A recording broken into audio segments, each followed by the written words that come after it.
Hola, bienvenidos. Bueno, en esta ocasión vamos a realizar un análisis jurídico y ético a partir de un caso hipotético, con el objetivo de reflexionar sobre la responsabilidad de los servidores públicos en el ejercicio de sus funciones. Esto también nos invita a reflexionar sobre la responsabilidad de los funcionarios judiciales en Colombia, especialmente cuando sus actuaciones o la falta de ellas pueden tener consecuencias graves para los derechos fundamentales de las personas. Nuestro análisis se centra en el derecho disciplinario y su relación con el derecho penal, teniendo como eje el concepto de licitud sustancial entendido como la afectación real a los valores y principios que protege el ordenamiento jurídico. A partir de ese enfoque examinaremos una situación que involucra a un juez de la República frente a una presunta conducta irregular en un caso de violencia doméstica, lo que nos permitirá identificar los deberes incumplidos, los principios éticos vulnerados y las posibles consecuencias disciplinarias. A continuación daremos lectura al caso para luego desarrollar el análisis correspondiente. A continuación les estaré leyendo el caso. Dice: Pablo es un juez, un tribunal de una ciudad en Colombia. Ha sido denunciado ante el Consejo Superior de la Judicatura por presuntas conductas irregulares en el ejercicio de sus funciones. Según la denuncia, Pablo habría sido negligente en el tratamiento de un caso de violencia doméstica, lo que habría puesto en riesgo la vida de la víctima. La denuncia alega que Pablo no actuó con la debida diligencia y celeridad requerida en este tipo de situaciones, permitiendo que el agresor quedara en libertad condicional sin las medidas de protección necesarias para la víctima. Esto habría resultado de un nuevo episodio de violencia que puso en peligro la integridad del afectado. A pesar de que el comportamiento de Pablo podría considerarse una falta disciplinaria por no cumplir con sus deberes como juez de proteger a la ciudadanía y garantizar el acceso a la justicia, las circunstancias también podrían interpretarse como un posible delito penal de omisión de funciones o prevaricato por parte del juez. En ese sentido, la falta disciplinaria apunta a una posible negligencia grave por parte de Pablo, pero la dimensión de la conducta podría implicar consecuencias penales si se determina que el juez tuvo una actuación dolosa para favorecer al agresor en detrimento de la víctima. Por tanto, en este caso presenta un escenario complejo en el que una presunta falta disciplinaria cometida por un funcionario público, en este caso un juez, puede involucrar aspectos que pueden asemejarse a la comisión de un delito penal, generando interrogantes sobre la responsabilidad y la sanción correspondiente que deberá evaluar tanto el Consejo Superior de la Judicatura en su ámbito disciplinario como las autoridades judiciales competentes en el ámbito penal. Pues a continuación les estaré como respondiendo ciertas preguntas y también vamos a analizar ciertos puntos de vista. En ese caso analizaremos el caso de Pablo, pues que a continuación les leí, que es un juez de un tribunal en una ciudad colombiana que ha sido denunciado ante el Consejo Superior de la Judicatura por presuntas irregularidades en el ejercicio de sus funciones.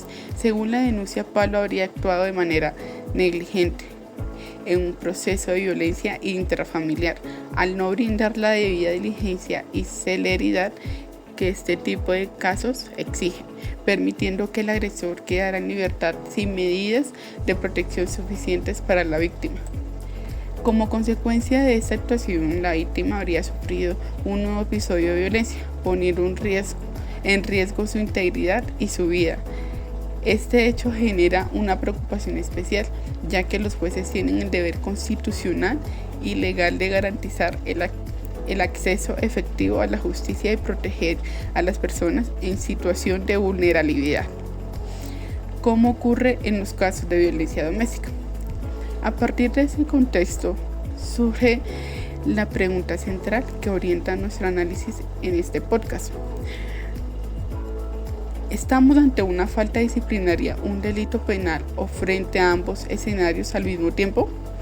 Ese interrogante es fundamental, ya que no toda conducta reprochable de un servidor público constituye necesariamente un delito penal, pero sí puede configurar una falta disciplinaria. Sin embargo, cuando la conducta trasciende el incumplimiento de deberes funcionales y afecta gravemente bienes jurídicos protegidos, puede abrirse la puerta a una responsabilidad penal.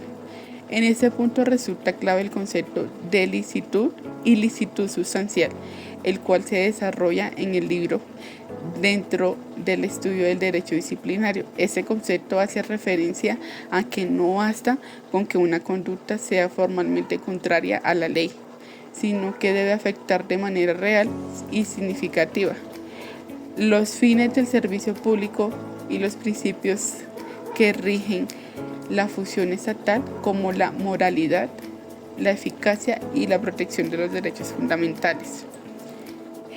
Así, el análisis del caso de Pablo nos permitirá discutir si su conducta se limita a una negligencia grave, sancionable disciplinariamente, o si, por el contrario, alcanza un nivel de reproche tal que podría construir un delito penal, como la omisión de funciones o incluso el prevaricato, dependiendo de si se demuestra una actuación dolosa. Con esa introducción damos al paso al desarrollo del caso, donde profundizaremos en los elementos disciplinarios y penales involucrados, así como las posibles consecuencias jurídicas para el juez. Pues a continuación les estará hablando mi compañero Oscar. Mi nombre es Oscar Chamorro. La ilicitud sustancial es un concepto del derecho disciplinario que se refiere a que una conducta solo puede considerarse falta disciplinaria cuando afecta de manera real y significativa los deberes funcionales del servidor público o el correcto funcionamiento de la administración. En pocas palabras, no basta con que exista una simple infracción formal para que haya responsabilidad disciplinaria. Debe demostrarse que la conducta causó un daño, puso en riesgo o comprometió de forma relevante los fines del Estado o el servicio público. La ilicitud sustancial aparece en el Código General Disciplinario, la Ley 1952 de 2019, que exige que toda falta disciplinaria tenga un contenido sustancial, es decir, que afecte el deber funcional y el interés público. Elementos de clave de ilicitud sustancial: afectación del deber funcional. La conducta debe ir en contra de lo que el cargo exige. Relevancia o gravedad. Debe haber un impacto importante, no un simple incumplimiento sin consecuencias. Protección del interés público. El fin del derecho disciplinario es garantizar que el servicio público funcione bien. La ilicitud sustancial es fundamental tanto en el derecho disciplinario como de manera indirecta en el derecho penal, porque permite distinguir cuáles conductas realmente afectan el interés público y los fines del Estado. En el campo disciplinario, en cambio, exige demostrar que la conducta tuvo un impacto relevante sobre el deber funcional o afectó en el buen funcionamiento del servicio público. Esto garantiza que las sanciones disciplinarias se apliquen con proporcionalidad y que realmente respondan a comportamientos que comprometen la confianza ciudadana en la administración. En el derecho penal, aunque la ilicitud sustancial no aparece como un concepto literal, sí se la relaciona con la idea de tipicidad, antijuridicidad y daño jurídico. En ambos campos se exige la necesidad de demostrar que la conducta no solo fue contraria a la norma, sino que además afectó de manera real un bien jurídico protegido. Por eso se dice que la ilicitud sustancial ayuda a diferenciar conductas meramente irregulares de aquellas que verdaderamente releva penal o disciplinaria. En cuanto a la conducta de un juez, este concepto es especialmente importante porque su labor está directamente relacionada con la garantía de derechos, la imparcialidad y la correcta administración de justicia. Un juez puede cometer errores o irregularidades menores que no necesariamente comprometen su responsabilidad, porque no todos los fallos o actuaciones erradas generan ilicitud sustancial. Sin embargo, cuando su conducta afecta de manera seria la independencia judicial, la transparencia, la legalidad de sus decisiones o los derechos de las partes, ahí sí existe ilicitud sustancial y puede derivar en responsabilidad disciplinaria e incluso penal si se configura un delito como prevaricato o cohecho. En resumen, la ilicitud sustancial permite evaluar la gravedad real de un comportamiento y sobre el deber funcional. En el caso del juez, es clave para determinar cuando una conducta se convierte en una falta disciplinaria o incluso en un ilícito penal, especialmente cuando sus acciones afectan la justicia, la confianza institucional y el respeto por los derechos fundamentales de quienes acuden al sistema judicial. Bueno, continuando con el análisis del caso, mi nombre es Juliana Quintero y mi intervención se enfocará en analizar la situación del juez Pablo desde el derecho disciplinario, explicando por qué su conducta puede considerarse una falta disciplinaria, teniendo en cuenta los deberes funcionales, la negligencia y los principios éticos vulnerados. Frente a este caso, desde el derecho disciplinario, podemos afirmar que la conducta del juez Pablo se analiza principalmente como una falta disciplinaria. Esto porque Pablo, en su calidad de juez, tenía el deber de actuar con diligencia, celeridad y responsabilidad, especialmente en un caso de violencia doméstica donde estaba en riesgo la vida e integridad de una persona. Sin embargo, el juez no adoptó las medidas necesarias ni actuó con la rapidez que este tipo de situaciones exige. Su comportamiento puede calificarse como negligente, ya que aunque conocía el riesgo que representaba el agresor, permitió su libertad sin garantizar medidas de protección para la víctima. Esta omisión terminó teniendo consecuencias graves, lo cual evidencia un incumplimiento de sus deberes funcionales. Desde el punto de vista ético, se vulneran principios fundamentales como la diligencia, la celeridad y la protección de los derechos fundamentales. En la ponderación axiológica, el juez debió priorizar valores como la vida, la integridad y la justicia material, pero su inacción terminó afectándolos. Por esta razón, la conducta encaja dentro del ámbito disciplinario, ya que no se demuestra de manera clara una intención dolosa de favorecer al agresor, sino una actuación negligente que afecta el correcto funcionamiento de la administración, de la justicia y la confianza ciudadana. En conclusión, desde esta perspectiva, el caso de Pablo constituye una falta disciplinaria, susceptible de ser evaluada y sancionada por el Consejo Superior de la Judicatura. Muchas gracias y le doy el paso a mi compañero Diego. Gracias, mi nombre es Diego Martínez. A continuación expondré sobre el análisis como delito penal. Posible prevaricato por omisión o abuso de autoridad. Prevaricato por omisión, artículo 413 de la Constitución Política de Colombia. En el caso que se estudia, se presentan similitudes de prevaricato por omisión. Si se puede demostrar que el juez deliberadamente dejó de actuar, sin embargo, si solo hubo descuido, puede traducirse en falta disciplinaria y no en un delito. El caso del juez Pablo se puede ver como un abuso de autoridad por omisión arbitraria, donde utilizó su cargo, o mejor, dejó de usar las herramientas de su cargo, de una manera que se alejó sin razón de sus fines legales. Con esta figura se puede reprochar conductas públicas que desde cualquier ángulo que se analicen pueden resultar intolerables por su arbitrariedad y consecuencias.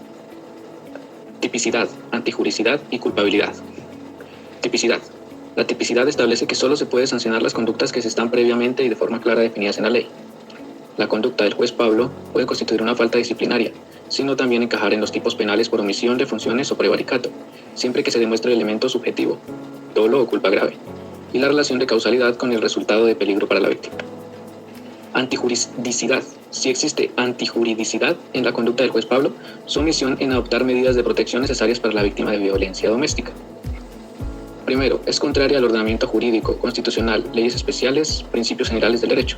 Segundo, no encuentra amparo en ninguna causa de justificación aceptada legalmente, como el cumplimiento de un deber, ya que incumplió su deber principal. Tercero, vulnera bienes jurídicos de alto rango, vida, integridad, acceso a la justicia, que el sistema debe proteger de manera especial. Culpabilidad. Existe un alto grado de culpabilidad reprochable personalmente al juez Pablo. 1. Es imputable, tiene plena capacidad para comprender y guiar sus actos. 2. Conocía o debía conocer la antijuridicidad de su omisión. Su cargo le exige un conocimiento experto del derecho. 3. Era plenamente exigible que actuara conforme al derecho. No existían circunstancias personales o externas que le impidieran cumplir con su deber. La forma más probable de culpabilidad es la culpa grave o impericia inexcusable, por no haber observado el estándar de diligencia especial que la ley y la jurisprudencia exigen a un juez en casos de violencia de género. Sin embargo, la investigación debe determinar si existen elementos que indiquen dolo, intención de favorecer al agresor, lo que cambiaría radicalmente la calificación jurídica y la severidad de la sanción. Si hubo dolo, culpa grave o negligencia pura. El caso presenta indicios que justifican la investigación por dolo, aunque no es la única hipótesis. 1. A favor. La gravedad del resultado, nuevo episodio de violencia, y la naturaleza técnica del cargo del juez Pablo hacen plausible que un juez experimentado conociera perfectamente las consecuencias por su omisión. Podría implicar consecuencias penales si se demuestra que favoreció al agresor. Esto apunta al dolo directo. En contra del dolo. También es posible que su falla se deba a una negligencia tan extrema, falta de análisis, exceso de trabajo mal gestionado, prejuicio inconsciente, que aunque no haya intención maliciosa, sea tan reprochable que se asimile a la culpabilidad dolosa en términos disciplinarios, pero no cumpla con los estándares probatorios más estrictos del dolo penal. Culpa grave. La culpa grave es por sí sola suficiente para imponer las sanciones disciplinarias más severas, que puede incluir la destitución e inhabilidad general para ejercer la función pública. Artículo 49 de la Ley 734 de 2002, Código Disciplinario Único. En el ámbito disciplinario, la culpa grave a menudo se equipará en sus efectos al dolo, especialmente cuando la falta comprende derechos fundamentales, como en este caso. La figura de culpa grave explica como una conducta no intencional, pero extremadamente negligente, y puede acarrear la máxima responsabilidad. Negligencia pura. La negligencia pura no es la figura aplicable en el caso del juez Pablo, porque, primero, la omisión condujo a un nuevo episodio de violencia. Segundo, un juez, al ser el último garante, no puede tener margen a un simple descuido. Tercero, al haber negligencia en derechos esenciales, el sistema disciplinario no condena con mayor severidad la negligencia. La negligencia queda descartada como hipótesis de imputación en un caso de naturaleza y con estas consecuencias. Como la ilicitud sustancial aplica en el ámbito penal. La ilicitud aplica porque 1. La conducta del juez va más allá de una mera falta disciplinaria. Afecta sustancialmente bienes jurídicos penales protegidos, la correcta administración de justicia y la vida e integridad de las víctimas. Segundo, justicia, y exige la intervención penal, la gravedad material de la omisión. Su resultado concreto de peligro es precisamente lo que podría impulsar a la Fiscalía a investigar delitos más allá de la falta disciplinaria, como la omisión de funciones con resultado de peligro, o si se prueba el dolo, el prevaricato. Es el puente entre la tipicidad. Tercero, es el puente entre la tipicidad y la gravedad de la sanción. Explica por qué incluso si se discutiera el encaje perfecto en un tipo penal formal, ilicitud formal, la naturaleza sustancialmente ilícita de sus actos por el bien jurídico lesionado y su posición de garante demanda una respuesta jurídica severa. La conducta del juez ha de ser investigada con el máximo rigor, tanto en la vía disciplinaria, por la violación del deber funcional, como en la vía penal, por la lesión sustancial de bienes jurídicos penales protegidos. Bueno, a continuación hablará el compañero Andrés. Cordial saludo. Bienvenidos a este espacio académico donde abordaremos temas jurídicos relevantes para la comprensión de nuestra realidad social y legal. En este podcast analizaremos conceptos fundamentales del derecho, casos prácticos y reflexiones críticas que aportan a la formación profesional y ética. Mi nombre es Andrés Osorio. En este episodio responderemos las siguientes preguntas. Los invitamos a escucharnos y a reflexionar junto a nosotros. Damos inicio. Ponderación axiológica. ¿Qué valores chocan? En el caso planteado entra en tensión varios valores ético-jurídicos fundamentales. Independencia judicial y autónoma funcional del juez. Esta le permite decidir conforme a la ley y a su criterio jurídico. Debida diligencia, responsabilidad y cuidado especial, exigidos a los jueces, especialmente en casos de violencia doméstica. Protección de la vida, integridad y dignidad humana de la víctima. Valor superior del orden constitucional. Acceso efectivo a la justicia, que implica respuestas oportunas y eficaces frente a situaciones de riesgo. ¿Cuál debería prevalecer en caso de violencia doméstica? Debe prevalecer la protección de la vida, la integridad y la dignidad de la víctima, junto con el principio de debida diligencia reforzada. En contextos de violencia doméstica, el juez tiene un deber ético y jurídico especial de actuar con celeridad, prevención y enfoque de protección. Ya que se trata de sujetos en condición de vulnerabilidad, la independencia judicial no puede servir como justificación para omisiones que pongan en riesgo derechos fundamentales. Eso está claro. Conclusión del grupo. Desde una perspectiva ética y jurídica, la conducta de Pablo se configura claramente como una falta disciplinaria, por cuanto habría incumplido sus deberes funcionales de diligencia, cuidado y protección efectiva de la víctima, permitiendo una situación de riesgo previsible. No obstante, también podría tener relevancia penal si en la investigación se demuestra que su omisión fue dolorosa o consistentemente orientada a favorecer al agresor, o que actuó con desprecio grave por las consecuencias de su decisión. En ese escenario podrían analizarse figuras como la omisión de funciones o incluso el prevaricato por omisión. En conclusión, primero se evidencia una falta disciplinaria grave, pero no se descarta la responsabilidad penal, la cual dependerá del grado de intención, conocimiento del riesgo y nexo causal entre la omisión del juez y el nuevo episodio de violencia. Recomendaciones para el juez. Se recomienda reforzar su formación ética y jurídica en enfoque de género y derechos humanos. Actuar siempre bajo el principio de debida diligencia reforzada en casos de violencia intrafamiliar. Adoptar decisiones oportunas y motivadas que prioricen la prevención del daño y la protección de las víctimas. Recomendaciones para la institución. Fortalecer los protocolos internos para el manejo de casos de violencia doméstica. Garantizar procesos de capacitación permanente para jueces y funcionarios judiciales. Hacer seguimiento efectivo a decisiones judiciales que involucren riesgos para derechos fundamentales. Recomendaciones para la víctima. Garantizar medidas de protección inmediatas y efectivas. Brindar acompañamiento psicosocial y asesoría jurídica integral. Asegurar su participación y voz en el proceso, evitando la revictimización. Cierre ético. Desde la ética jurídica, el juez no solo aplica la ley, sino que asume una responsabilidad moral y social frente a las consecuencias de sus decisiones. En casos de violencia doméstica, la omisión no es neutral, puede convertirse en una forma de injusticia para tener en cuenta. Con esto damos por terminado nuestro podcast. Agradecemos su generosa atención y nos estaremos escuchando en una próxima ocasión. Muchas gracias.